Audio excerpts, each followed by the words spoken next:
எப்பா சாமி இது வந்து ராஜாங்கம் டாஸ்க்கா இல்லை திருடுற டாஸ்க்கா அப்படின்னு நமக்கு வந்து தெரியவே இல்லை. ஏன்னா அந்த ராஜாங்கம் டாஸ்க் அப்படின்னு சொல்லி காஸ்டியூம் மட்டும் தான் எல்லோரும் போட்டிருக்காங்களே தவிர இந்த நாட்டிலேருந்து அந்த நாட்டுக்கும் அந்த நாட்டிலேருந்து இந்த நாட்டுக்கும் திருடிட்டே தான் இருக்காங்களே தவிர வேறு எதுவும் புதுசாக புதுமையாக யோசித்து ஏதாச்சும் ஒன்று பண்ணலாம் அப்படிங்கிற மாதிரி ஐடியாவிலே இல்லை போல். ஸோ அதனை தொடர்ந்து வந்து பார்த்திங்கன்னா இன்றைக்கான எபிசோடும் வந்து தொடங்குச்சு. இன்றைக்கான எபிசோடில் ஒரு சில சம்பவங்கள்லாம் நடந்துச்சு. ஆனால் அந்த சம்பவங்கள்லாம் சிலதை வந்து ஏற்றுக்கிற மாதிரி இருந்துச்சு, சில விஷயங்களை ஏற்றுக்க முடியாத மாதிரி தான் வந்துருந்துச்சு. ஸோ அந்த மாதிரி என்னென்ன சம்பவங்கள் இருக்குது அப்படிங்கிறத இந்த வீடியோவில் முழுசாக வந்து பார்க்க போகிறோம். ஸோ இந்த வீடியோக்கு போகிறதுக்கு முன்னாடி நம்மளோட சேனலை சப்ஸ்கிரைப் பண்ணாதுங்க, சப்ஸ்கிரைப் பண்ணிச்சுக்கோங்க. பக்கத்தில் ஒரு பெல் ஐக்கான் இருக்கும், அதையும் ப்ரெஸ் பண்ணி ஹாலில் போட்டுக்கோங்க. அப்போ தான் நாங்கள் அப்டேட் பண்ணுற ஒவ்வொரு விஷயமும் உங்களுக்கு நோட்டிஃபிகேஷன் வந்து சேரும். அதை தான் இந்த வீடியோக்கு அட்லீஸ்ட் ஒரு 1000 லைக்கான எதிர்பார்க்குறோம். ஸோ லைக்கை போடுங்க, வீடியோ பாருங்கள். வாங்க இந்த வீடியோக்குள்ள வந்து போகலாம். நைட்டு எல்லாரும் தூங்க போனதுக்கு அப்புறம் எப்படா இந்த பொருளை திருடுறது அப்படின்னு சொல்லி பிளான் பண்ணிட்டு இருக்காங்க மஞ்சரி அவர்களும் பவித்ரா அவர்களும். சரி ஓகே, ஆல்ரெடி ஒரு செயினை காணோம், நம்மளும் ஒரு செயினை எடுத்து வச்சுட்டு அவங்க சைட்லேருந்து ஒரு 2 செயினை எடுத்தோம் அப்படின்னா எங்கள் செயினையும் காணோம் உங்கள் செயினையும் காணோம், யாரோ களவாணிகள் தான் எடுத்துகிட்டு போயிருக்காங்க அப்படின்னு சொல்லி நம்ப வச்சிடலாம் அப்படின்னு சொல்லிட்டு நம்ம மஞ்சரி அவர்கள் தலைவியாகிய மஞ்சரி அவர்கள் வந்து சொல்கிறாங்க. நான் தான் ஆரம்பத்திலே சொன்னேனே, இது வந்து ராஜாங்கம் டாஸ்க் இல்லை, திருட்டு டாஸ்க்கு. எல்லாரும் திருடுறதுக்கு தான் ட்ரை பண்ணுறாங்களே தவிர இந்த ஷோவை இந்த டாஸ்க்கை இன்ட்ரெஸ்டிங்காக பண்ணுறதுக்கு யாருமே பெருசாக எதுவுமே பண்ணல. ஒரே ஒரு ஆளை தவிர. அவர் யார் அப்படிங்கிறத லேட்டராக சொல்கிறேன். சரி ஓகே, அதுக்கப்புறம் திருடி முடிச்சிட்டாங்களா, அடுத்த நாள் பாட்டு போட்டாங்களா, செம்மையாக டான்ஸ் ஆடினாங்களா, அதுக்கு அடுத்ததாக வந்து பிரச்சனை வந்து ஆரம்பிக்குதா. ரயான் அவர்கள் வராரு, வந்து அருங்காட்சியகத்தில் என்னென்ன பொருட்கள் இருக்குது அப்படின்னு சொல்லி எண்ணி பார்க்குறாப்புல. என்னது எங்கள் சைடில் வந்து கிட்டத்தட்ட ஒரு 20 பொருள் இருந்தது, 20 பொருள் 2 பொருளை மட்டும் காணாமல் போயிட்டு இருக்குது, குறிப்பாக வந்து செயின் காணாமல் போயிட்டு இருக்கு அப்படின்னு சொல்லிட்டு அந்த மனசு எண்டி வேற வச்சிருந்துருக்காப்புல. ஆனால் நம்ம மஞ்சரி அவர்களுக்கு எத்தனை பொருட்கள் இருந்ததுன்னே தெரியல பெருசாக. ஸோ அவங்க வந்து பார்த்திங்கன்னா ஆமாம் எங்கள் சைடு கூட ஒரு 3 பொருள் காணாமல் போயிடுச்சின்னு நினைக்கிறேன், கிட்டத்தட்ட ஒரு 18 பொருள் தான் இருக்கும்னு நினைக்கிறேன். ஸோ அதெல்லாம் எங்கே போயிருக்கோம், ஒருவேளை யாராவது திருடி இருப்பாங்களோ அப்படின்னு சொல்லி இவங்க வந்து கேட்டுட்ருக்காங்க. யாரெல்லாம் திருடி இருக்க மாட்டாங்க, உங்கள் சைட்லேருந்து தான் யாராவது திருடி இருப்பாங்க. ஸோ உங்கள் சைட்லேருந்து யாராவது எங்களது வந்து எடுத்திருந்தா நீங்கள் எட்டு வந்து கொடுத்துருங்க, அதே மாதிரி எங்கள் சைடில் யாராவது எடுத்திருந்தா நாங்கள் எட்டு வந்து கொடுத்துட்றோம். ஸோ ரீஸ்டார்ட் பண்ணி எப்போ டாஸ்க் பில் அடிக்குதோ அதுக்கப்புறம் நம்ம டாஸ்க் ஆடலாம் அப்படின்னு சொல்லிட்டு ரயான் அவர்கள் ஒரு நல்ல ஒப்பந்தத்துக்கு வந்து வந்தாப்புல. அதுக்கப்புறம் பெண்கள்லாம் உள்ளே போய் பேசிகிட்டு இருக்காங்க.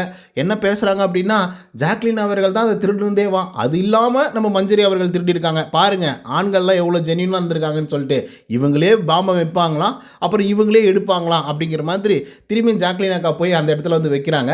அதுக்கப்புறம் நம்ம ரயான் அவர்கள் கண்டுபிடிச்சிடறாப்புல, கல்லிங்களா நீங்களே எடுத்து நீங்களே வைக்கிறீங்க, எவ்வளோ மோசமான ஆளாக இருக்கீங்க பார்த்தீங்களா அப்படின்னு சொல்லி ரொம்ப ரூடாக பேசினாப்புல. அதுக்கப்புறம் ஒரு ஒப்பந்தத்தை வந்து போடுறாங்க. அந்த ஒப்பந்தம் என்ன அப்படின்னு பார்த்தீங்கன்னா, இஷ்டத்துக்கு அப்பப்பெல்லாம் திருடாதீங்க, எப்போ டாஸ்க் பில் வருதோ அப்போ மட்டும் திருடுங்க, அது வந்து ஏற்கும்படியாக இருக்கும் அப்படின்னு சொல்லி நம்ம ரயான் அவர்கள் ஒரு ஐடியா கொடுக்குறாப்புல. அப்புறம் ஜெப்ரி நேற்றுக்கு 100 தோப்புக்கரணம் போட்டாப்புல. இந்த தோப்புக்கரணத்தை போட சொன்னது யாரா அப்படின்னு பார்த்தீங்கன்னா நம்ம சாச்சனா அவர்கள் தான். ஸோ ரொம்பவே ஃபீல் பண்ணி எல்லாருக்கிட்டையும் சொல்லியிருப்பார் போல், உட்காரவும் முடியல, எழவும் முடியல, நடக்கவும் முடியல, எதுவுமே பண்ண முடியல அப்படிங்கிற ஒரு சுச்சுவேஷனில் வந்து இருந்திருக்காப்புல. அதை வந்து அஞ்சிதா அவர்கள் வந்து மஞ்சரி கிட்ட வந்து சொல்லிட்டு இருக்காங்க. அதுக்கப்புறம் கட் பண்ணால் சௌந்தர்யா அவர்கள் வந்து என்னடா ஜெப்ரி ரொம்ப கஷ்டப்படுறியாடா அப்படின்னு கேட்க, ஆமாம் என்ன பண்ணுறது, சாச்சனா கொடுத்துச்சு, நான் செஞ்சு தான் ஆகணும், வேறு வழி இல்லை. சாச்சனாவே திரும்பி என்கிட்ட பேசுச்சு, என்னப்பா வலிக்குதான்னு கேட்டுச்சு, நான் என்ன பண்ணிட்டோம் கொடுத்தேன், நீ செஞ்சுட்ட அப்படின்ற மாதிரி பதில் சொல்லிச்சு அப்படின்னு சொன்னாங்க. அதுக்கப்புறம் வந்து பார்த்திங்கன்னா நம்ம ஜாக்லின் அக்கா அவர்கள் வந்து சாச்சனா அவர்களை கூப்பிட்டு, எல்லாமே ஓகே தான், நீ டாஸ்க்கெல்லாம் கொடு, ஒரு பிரச்சனையும் இல்லை, ஆனால் கொஞ்சம் பார்த்து கொடு, 100 தோப்புக்கரணம் அப்படிங்கிறதெல்லாம் பெரிய விஷயம், ஸோ அதனால் கொஞ்சம் பார்த்து கொடுத்தா அப்படின்னா அவங்களுக்கும் நல்லாயிருக்கும் அப்படின்னு சொல்ல, அதுக்கு சாச்சனா அவர்கள் இல்லை அவனால் முடியாதுன்னா முடியாதுன்னு சொல்லிட்டு போட்டோம், அவன் ஏன் வந்து எல்லாத்தையும் பண்ணுறான், பண்ணிவிட்டு அப்புறம் வந்து இப்படி இருக்குது அப்படி இருக்குன்னு சொன்னால் என்னாலலாம் ஏற்றுக்கவே முடியாது அப்படின்னு சொல்லிட்டு திமிரா பேசுது சாச்சனா அவர்கள். அதாவது சாச்சனா அவர்களுக்கு நான் சொல்ல விரும்புவது ஒன்று தான், அவங்களுடைய அப்பா இருக்கார் இல்லையா, அதாவது ரீல் அப்பா விஜய் சேதுபதி, அவர் எப்பவுமே ஒரு டைலாக் சொல்லுவாப்புல, அதாவது இந்த ஆஸ்ட்ரிச் இருக்குல்ல, ஆஸ்ட்ரிச் நெருப்பு கோழி, அது வந்து முட்டை போடுறதுக்கான வழி வந்து அதுக்கு மட்டும் தான் தெரியுமா, அந்த மாதிரி தோப்புக்கரணம் போட்டவங்க மட்டும் தான் தெரியும் அந்த வழி என்ன அப்படின்னு சொல்லிட்டு, கொடுக்குறவங்களுக்கு எதுவுமே தெரியாது அப்படிங்கிறது என்னுடைய கருத்து. இது வந்து உங்களுக்கு பிடிச்சிருக்கா பிடிக்கலையா அப்படிங்கிறத கமெண்ட்ல வந்து பதிவு பண்ணுங்கள். சாச்சனா இதெல்லாம் யோசிச்சு கொடுத்தா நல்லாயிருக்கும். அதுக்கப்புறம் மறுபடியும் ஒரு ஒப்பந்தத்தை வந்து போடுறாங்க நம்ம ரயான் அவர்களும் அதுக்கப்புறம் நம்ம மஞ்சரி அவர்களும். இதுக்கப்புறம் திருடுவெல்லாம் கூடாது, டாஸ்க் எப்போ நடக்குதோ அப்போ மட்டும் திருடினா போதும் அப்படின்னு சொல்லி ஒரு ஒப்பந்தத்தை வந்து மறுபடியும் வந்து போடுறாங்க. சரி எல்லாரும் ஓகே அப்படின்னு சொல்லி அக்செப்டும் வந்து பண்ணுறாங்க. அதுக்கப்புறம் வந்து பார்த்திங்க அப்படின்னா அப்புறம் பிக் பாஸ் கூப்பிட்டு ராஜகுருகளுக்கு ஒரு டாஸ்க் வந்து கொடுக்குறாப்புல. அந்த டாஸ்க் என்ன அப்படின்னு பார்த்தீங்கன்னா, 1 மணி, 3 மணி, 6 மணி, 9 மணி இந்த மாதிரி 4 மணி நேரங்கள வந்து சரியாக கணிச்சு சொன்னீங்க அப்படின்னா, உங்களுக்கு வந்து பாயிண்ட்ஸ் வந்து வழங்கப்படும் அப்படிங்கிற மாதிரி பிக் பாஸ் அவர்கள் வந்து சொல்றாங்க. அதுக்கப்புறம் ஒவ்வொருத்தரும் ஒவ்வொரு மாதிரி வந்து சொல்றாங்கன்னு வச்சுக்கோங்களேன். அதுக்கிடையில ஒரு பெரிய பிரச்சனையே வந்து வந்துடுது டாஸ்க் வந்து தொடங்குறதுக்கு முன்னாடி. அந்த பிரச்சனை என்ன அப்படின்னு பார்த்தீங்கன்னா, நம்ம ஜாக்லின் அக்கா அவர்கள் தான் சும்மா இல்லாம சில விஷயங்கள வந்து தூண்டி விடுறாங்க. வாட்டர் இன்சார்ஜ் யாரு? அப்படின்னு சொல்லி கேட்குறாங்க. ஸோ ஏன் அப்படின்னா, வாட்டர் இன்சார்ஜ் அப்படின்னா அவங்க தான் வாட்டர் எடுத்துன்னு போய் கொடுக்கணும். அதாவது ஆப்போசிட்டில் இருக்கக்கூடிய டீமுக்கு. இஷ்டத்துக்கு யாருனாலையும் கொண்டு வராங்க, யாருனாலையும் கொடுக்குறாங்க. குறிப்பாக விஜய் விஷால் சமைக்கிறது தான் உள்ளே வராப்புல. வாட்டர் இன்சார்ஜ் அப்படின்றது வந்து வேற ஆள். அவர் பாட்டுக்கு வந்து சமைக்கிறதுக்கு வந்துட்டு தண்ணி எடுத்துன்னு போய் வந்து பாய்ஸ் டீம் கேட்டால் அவங்க இஷ்டத்துக்கு வந்து கொடுத்துட்ருக்காங்க. என்ன இதெல்லாம் கதை அப்படின்னு சொல்லி கேட்க, அந்த இடத்துல ஒரு பெரிய குழப்பமே நடக்க, அதுக்கு மஞ்சரி அவர்கள் வந்து நான் கேப்டனாக வந்து பேசிகிட்டு இருக்கேன், நான் ஒன்றும் தளபதியாகலாம் பேசிகிட்டு இல்லை, வாட்டர் இன்சார்ஜுக்கு அப்படின்னு சொல்லி இப்போ ஒரு போர்ஸ் வந்து இருக்குது, அதில் எந்த விதமான மாற்று கருத்துமே இல்லை. நேற்றுக்கு வந்து டாஸ்க்கு சீக்கிரம் முடியல, வேறு வழி இல்லாமல் அவங்கள என்ன பண்ணுறதுன்னு தெரியல. டாஸ்கில் இருக்கும்போது எப்படி வந்து வாட்டர் இன்சார்ஜுக்கு வந்து ஒரு வேலையை கொடுக்குறது அப்படிங்கிறது வந்து எனக்கு புரியவும் இல்லை, தெரியவும் இல்லை. ஆனால் இன்றைக்கி அந்த மாதிரி நேரமும் இல்லை. ஸோ அதனால் வந்து வாட்டர் இன்சார்ஜ் இருக்கிறாங்க. அதே மாதிரி யார் யார் என்னென்ன வேலை செய்யணுமோ அந்தந்த வேலையை தான் செய்யணும் அப்படின்னு சொல்லிட்டு மஞ்சரி அவர்கள் ஒரு பெரிய விளக்கம் வந்து கொடுக்குறாங்க. பட் ஜாக்லின் வந்து அதை ஏற்றுக்க மறுக்கிறாங்க. ஜாக்லின் என்ன சொல்கிறாங்கன்னா, இல்லை ஒரு கோடு எதுக்கு இருக்குது, எல்லைகள் அப்படின்றது எதுக்கு இருக்குது, இஷ்டத்துக்கு வந்து வரதுக்கும் போகிறதுக்கும் தண்ணி குடிக்கிறதுக்கும் சாப்பிட்றதுக்கு தான் வந்து இருந்துகிட்டு இருக்கா, அவங்கவுங்க வேலையை அவங்கவுங்க செய்யணும்ல. திடீர்னு ஒரு வாட்டர் இன்சார்ஜ் அப்படின்னா அவங்கள வந்து கேள்வி கேட்கணும். திடீர்னு வந்து ஒரு வாட்டர் வேணும் அப்படின்னா கூட கேட்டால் தானே வந்து கிடைக்கும், இஷ்டத்துக்கு வந்து என்னனாலே மாற்றிப்பீங்களா அப்படின்னு சொல்லி ஜாக்லின் ஒரு பக்கம் வந்து சண்டை போடுறாங்க. அதுக்கு ஆண்கள் டீமெல்லாம் சேர்ந்துக்கிட்டு, ஏமா டாஸ்க்கெல்லாம் நடந்துட்டு இருக்கும்போது இதெல்லாம் அப்ளிகபிள் ஆகாது அப்படிங்கிறது உங்களுக்கு தெரியுமா தெரியாதா, நேத்திக்கெல்லாம் நீங்கள் எப்படி இருந்தீங்க, திடீர்னு ஒரு ரூல்ஸை வந்து கொண்டு வந்தால் என்ன அர்த்தம் அப்படின்னு சொல்லி அவங்க ஒரு பக்கம் வந்து ஃபைட் போட்டுட்டு இருக்காங்க. இதில் மஞ்சரி அவர்கள் தான் மாட்டிக்கிட்டு முழிச்சிட்டு இருந்தாங்க. ஆனால் ஃபைனலாக ஒரே ஒரு டெசிஷன் தான் வந்து சொன்னாங்க. இங்கே பாருங்கள், இதெல்லாம் சும்மா வளவலா கொலகோலான்லாம் பேசக்கூடாது.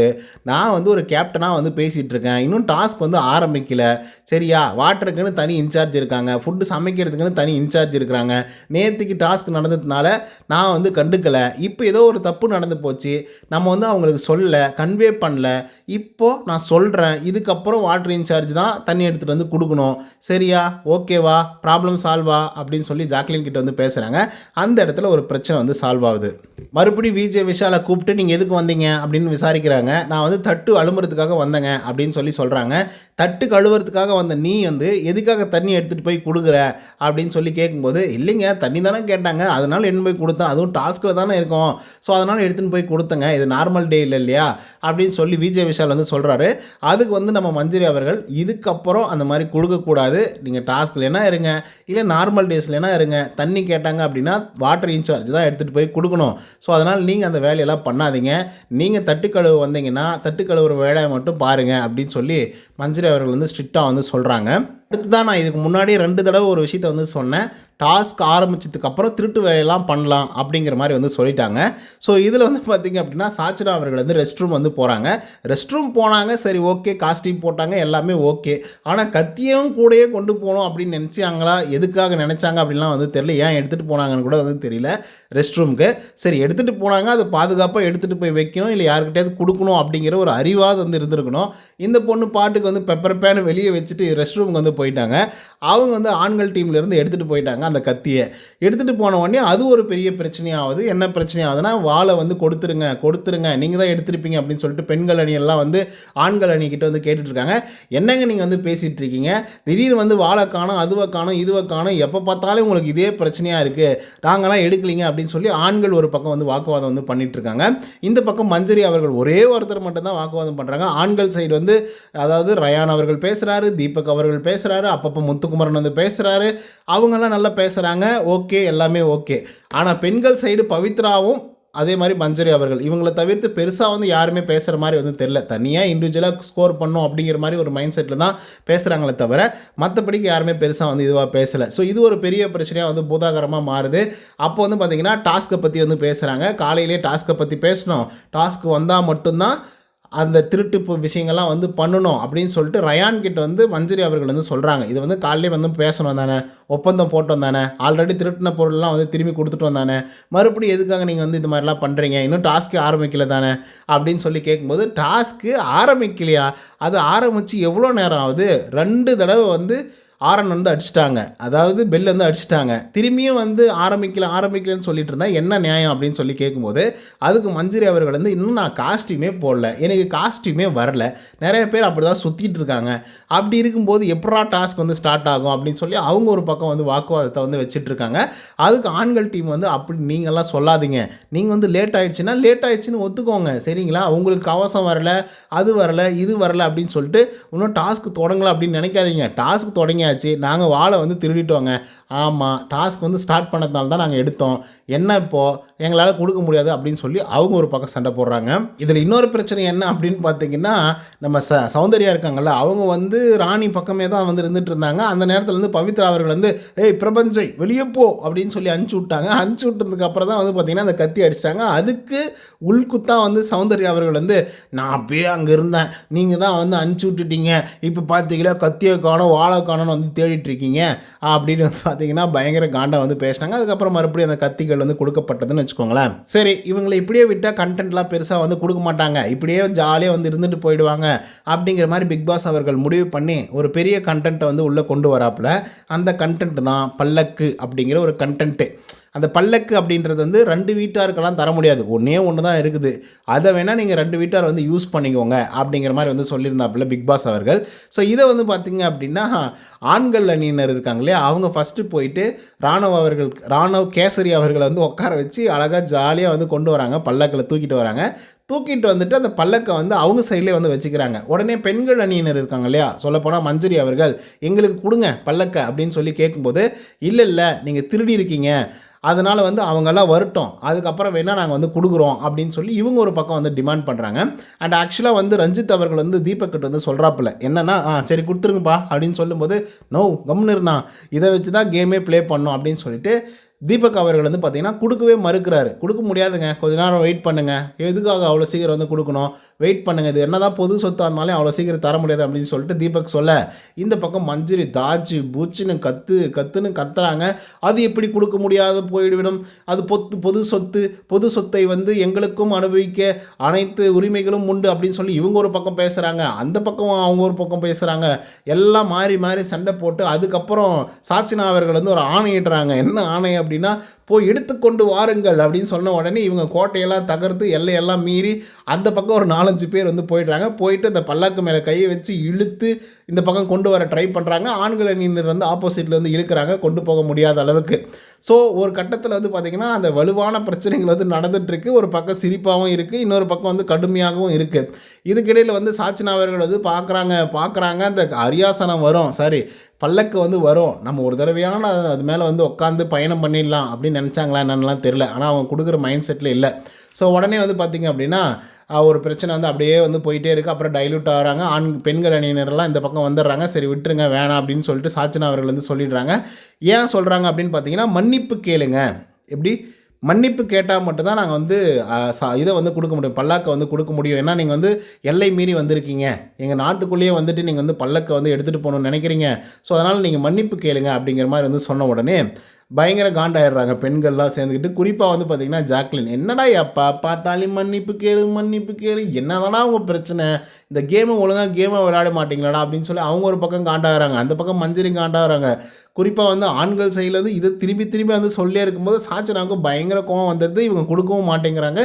கொடுக்க மாட்டேன்னு சொன்ன உடனே சாச்சனாவுக்கு சரி விடுங்க, மன்னிப்பு யாரும் கேட்க வேண்டாம் அப்படின்னு சொல்லி இவங்க பயங்கர காண்டாயிரு, மன்னிப்பு யாரும் கேட்க வேணாங்க, எனக்கு வந்து அதே மாதிரி பல்லக்கும் தேவையே கிடையாது, நான் இதே இடத்தில் நின்று விடுகிறேன், ஒரு பிரச்சனையும் கிடையாது அப்படின்னு வந்து அவங்க ஒரு ஸ்ட்ராங்கான ஒரு ஸ்டேட்மெண்ட் வந்து கொடுக்குறாங்க. எல்லாருமே சொல்லப்போனால் தர்ஷிகாவில் பயங்கரமாக கைத்தட்டல் வந்து பண்ணாங்க. ஆக்சுவலாக அந்த இடத்துல வந்து சாச்சனா அவர்கள் பண்ணது ஒரு மாசான மூவ்மெண்ட் தான், அது நீங்கள் ஏற்றுக்கினாலும் சரி ஏற்றுக்கலனாலும் சரி.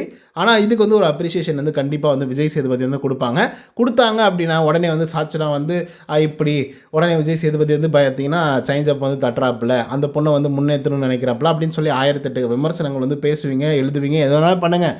ஆனால் அதுதான் உண்மை, அவங்க வந்து மாஸ் மூவ்மெண்ட் தான் வந்து பண்ணாங்க. அதுக்கப்புறம் 2 பிரபஞ்சைகளும் வெளியே வந்துட்டாங்க. அதுக்கப்புறம் சரி நாங்கள் வந்து கொடுக்குறோம்பா அப்படின்னு சொல்லி நம்ம முத்துக்குமரன் அவர்களும் ஆனந்தி அவர்களும் தப்பு பண்ணி மாட்டிப்பாங்க, சிறை பிடிக்கிறாங்க. சிறை பிடிச்சதுக்கப்புறம் வந்து அவங்கள கொடுத்தீங்க அப்படின்னா பல்லக்கு கொடுத்தாக்கா நாங்கள் அவங்க 2 பேரும் வந்து வெளியிடுறோம் அப்படின்னு சொல்லிட்டு இவங்க 2 பேரும் இவங்க பேசிக்கிட்டு இருக்காங்க. யார் பெண்கள் அணியினர், அந்த பக்கம் இருக்கிறவங்க வந்து அவங்கெல்லாம் மன்னிப்பு கேட்கட்டும், அப்படி மன்னிப்பு கேட்டாக்கா நாங்கள் வந்து கொடுக்குறோம். அப்படி இல்லை அவங்கள வந்து வீட்டுக்குள்ளே வர வைங்க, எங்ககிட்ட ஒப்படைங்க, அப்போ தான் நாங்கள் வந்து கொடுப்போம் அப்படின்னு சொல்லி இது பண்ணுறாங்க. அப்புறம் ஒப்படைக்கிறாங்க. அப்புறம் பல்லக்க தூக்கிட்டு வந்து பொது வெளியில் வந்து வைக்கிறாங்க அப்படின்னு பார்த்தாக்கா அப்பயும் வைக்கவே இல்லை. தீபக் இருக்கார் பாருங்க, வேறு லெவலில் ப்ளே பண்ணாப்புல. திரும்பி அங்கேயே வச்சுக்கினாரு. நீங்கள் மன்னிப்பு மறுபடியும் கேளுங்க, அப்போ தான் நாங்கள் வந்து கொடுப்போம் அப்படின்றாப்புல. மன்னா என்னை மன்னித்து விடுன்னு சொல்லுங்கள், அப்புறம் நான் விட்டுறேன் அப்படின்னு சொல்லி 4 பேரை கூப்பிட்டு ஒரு திருக்குறளை சொல்லுங்கள் அப்படின்னு சொல்கிறாங்க. அவங்க அப்புறம் பார்த்தீங்க அப்படின்னா அது ஒரு காம்ப்ரமைஸில் முடிஞ்சிருது. அப்புறம் எல்லாம் சொல்கிறாங்க.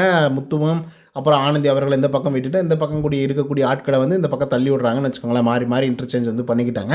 ஸோ அந்த பிரச்சனை வந்து ஓவர் ஆகுது. அதுக்கப்புறம் வந்து பார்த்திங்க அப்படின்னா பிக் பாஸ் அவர்கள் கூட்டு உட்கார வச்சு டாஸ்கில் யார் வெற்றி பெற்றாங்க அப்படின்னு சொல்லி அனௌன்ஸ் பண்ணுறாங்க. அதுக்கு முன்னாடி வந்து பார்த்திங்க அப்படின்னா அந்த டைமிங் டாஸ்க்கெல்லாம் வந்து நடக்குது. டைமிங் ஒவ்வொரு தடவையும் வந்து சொல்கிறாங்க. அதுக்கு முன்னாடி வந்து பார்த்திங்கன்னா அந்த அரியாசனம் யாருக்கு அப்படிங்கிற ஒரு டாஸ்க் வந்து நடக்குது. மன்னரா இளவரசியா அப்படிங்கிற ஒரு டாஸ்க்காக தான் இது எல்லாமே வந்து பண்ணிகிட்டு இருந்தாங்க. ஸோ அதுக்கப்புறம் வந்து பார்த்திங்க அப்படின்னா அதான் அந்த கேமெல்லாம் வந்து கொடுத்துருந்தாங்க. அதுக்கப்புறம் உட்கார வச்சு டைமிங்கில் வந்து வெற்றி பெற்றாங்க ஆண்கள் அணியினர் அப்படின்னு வந்து சொன்னாங்க. ஸோ இட்ஸ் மீன்ஸ் ட்ரா ஆகிடுச்சு. ஸோ அதுக்கப்புறம் வந்து பார்த்திங்க அப்படின்னா திரும்பியும் வந்து கொடுக்குறாங்க. மறுபடியும் பெண்கள் அணி வெற்றி பெறுறாங்க. ஸோ அது மூலயமா பெண்கள் அணி ஒரே ஸ்டெப்புக்கு தான் வந்து போகிறாங்க. பட் ஆண்கள் அணி வந்து பார்த்திங்கன்னா 3 ஸ்டெப் வந்து மேலே போயிருந்தாங்க. அதுக்கப்புறம் வந்து ஆண்கள் அணி தான் வெற்றி பெற்றாங்க அப்படின்னு சொல்லிட்டு அரியாசனத்தில் வந்து ஏற்றிட்டாங்க.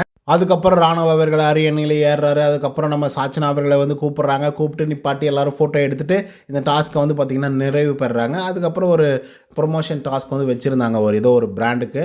அவ்வளோதான் இன்றைக்கான எபிசோடு வந்து முடிஞ்சு போச்சு. என்னடா இவ்வளோ சீக்கிரம் வந்து முடிச்சிட்டாங்க, 2 நாளாக அந்த ராஜாங்கம் டாஸ்க் வந்து பண்ணுறது அப்படிங்கிற மாதிரி வந்து இருந்தது. நாளைக்கு என்ன பண்ண போகிறாங்க அப்படின்னு தெரில. வழக்கம் போல் எல்லாம் குப்புறப்படுத்துக்கிட்டு தூங்குறாங்களா, இல்லை விறுவிறுப்பாக ஏதாவது பண்ணுவாங்களா, இல்லை டாஸ்க்லாம் ஏதாவது வேறு லெவலில் கொடுப்பாங்களா அப்படிங்கிறத நம்ம பொறுத்திருந்து தான் பார்க்கணும். ஸோ இதுதான் இன்றைக்கி நடந்த சில விஷயங்கள். ஸோ இதை பற்றின உங்களோட கருத்துக்கள் என்ன அப்படிங்கிறத கமெண்ட்டில் சொல்லுங்கள். இந்த வீடியோ உங்களுக்கு வந்து பிடிச்சிருந்தா லைக் அண்ட் சப்ஸ்கிரைப் பண்ண மறந்துடாதீங்க. இன்னொரு தகவல் சந்திக்கிறேன். Until then bye from Uday. நன்றி, வணக்கம்.